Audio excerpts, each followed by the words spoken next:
Assalamualaikum warahmatullahi wabarakatuh. Saya Nur Istiqomah dari jurusan Teknologi Pendidikan Universitas Negeri Makassar, kelas B angkatan 2019.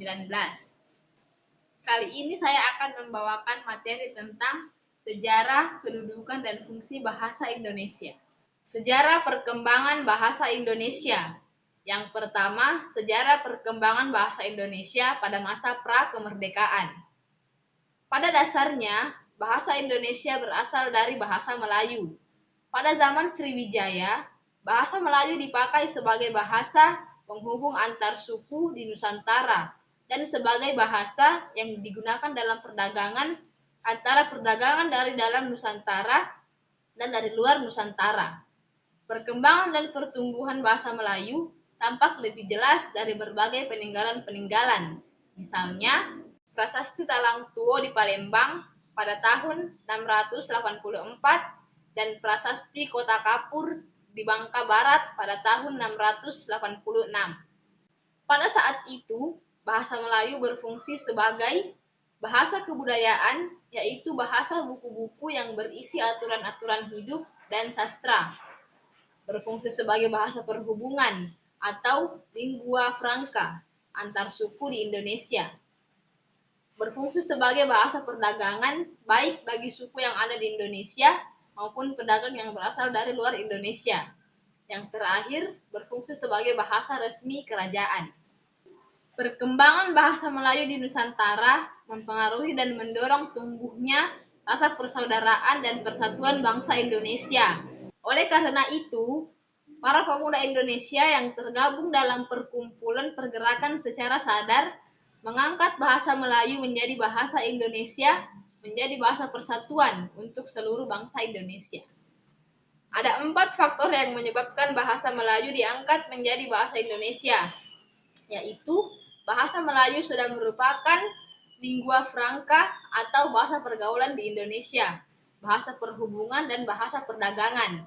Yang kedua, sistem bahasa Melayu sederhana, mudah dipelajari karena dalam bahasa Melayu tidak dikenal tingkatan bahasa. Yang ketiga, suku Jawa, suku Sunda, dan suku-suku lainnya dengan sukarela menerima bahasa Melayu menjadi bahasa Indonesia sebagai bahasa nasional. Yang terakhir, bahasa Melayu mempunyai arti kesanggupan untuk dipakai sebagai bahasa kebudayaan dalam arti yang luas. Yang kedua, sejarah perkembangan bahasa Indonesia pada masa pasca kemerdekaan. Bahasa Indonesia lahir pada tanggal 28 Oktober 1928. Di dalam UUD 1945 disebutkan bahwa bahasa negara adalah bahasa Indonesia atau pasal 36. Proklamasi Kemerdekaan Republik Indonesia pada tanggal 17 Agustus 1945 telah mengukuhkan kedudukan dan fungsi bahasa Indonesia secara konstitusional sebagai bahasa negara. Kini, bahasa Indonesia dipakai oleh berbagai lapisan masyarakat Indonesia. Selanjutnya, kedudukan bahasa Indonesia. Kedudukan bahasa Indonesia berada di atas bahasa-bahasa daerah.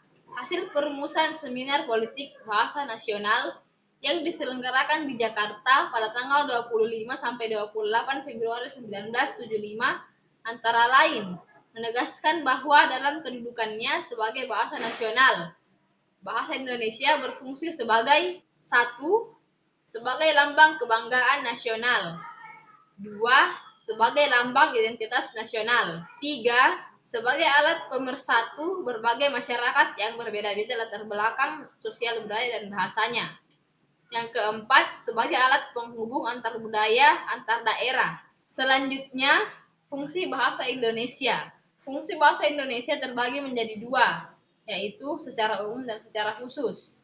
Secara umum, fungsi bahasa Indonesia terbagi menjadi 4, yaitu yang pertama, sebagai alat untuk mengungkapkan perasaan atau mengekspresikan diri. Yang kedua, sebagai alat komunikasi. Yang ketiga, sebagai alat berintegrasi dan beradaptasi sosial. Yang terakhir, sebagai alat kontrol sosial. Adapun fungsi khusus bahasa Indonesia. Yang pertama, mengadakan hubungan dalam pergaulan sehari-hari. Yang kedua, mewujudkan seni atau sastra. Yang ketiga, mempelajari bahasa-bahasa kuno. Dan yang terakhir, mengeksploitasi iptek. Itulah tadi materi tentang sejarah, kedudukan, dan fungsi bahasa Indonesia. Semoga dapat dipahami dengan baik dan mudah dimengerti. Sekian dari saya. Wassalamualaikum warahmatullahi wabarakatuh.